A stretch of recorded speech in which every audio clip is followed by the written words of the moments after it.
Hello hi, എല്ലാവരും ഓണത്തിനൊക്കെ റെഡിയായില്ലേ? ഓണസദ്യക്കുള്ള സാധനങ്ങളെല്ലാവരും വാങ്ങിച്ചോ? ഞങ്ങളിത് വാങ്ങിക്കാൻ പോവുകയാണ്. ഇവിടെ ഹൈദരാബാദിൽ നാട്ടിലുള്ള സാധനങ്ങളെല്ലാം കിട്ടുന്ന ഒരു ഷോപ്പുണ്ട്, കേരള ഷോപ്പാണ്. അപ്പോൾ ഇവിടുന്ന് കുറച്ച് ദൂരമുണ്ട്. അപ്പോൾ ഞങ്ങൾ അങ്ങോട്ടേക്ക് പോവുകയാണ് സാധനങ്ങൾ വാങ്ങിക്കാൻ. അപ്പോൾ അവിടെ വെച്ച് കാണാം. ഞങ്ങളിവിടെ കേരള സ്റ്റോറിൽ എത്തിയിട്ടോ.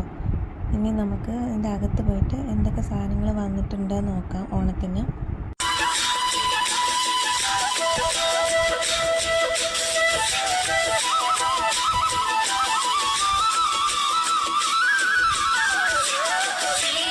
ഇതാ പപ്പടം എടുത്തു, പിന്നെ ബനാന ചിപ്സ് എടുത്തു, പിന്നെ ശർക്കരട്ടുപ്പേരി എടുത്തു. ഇവിടുത്തെ മലയാളികൾക്ക് ഇങ്ങനെയുള്ള കേരള സ്റ്റോറൊക്കെ വലിയൊരു ആശ്വാസമാണ്.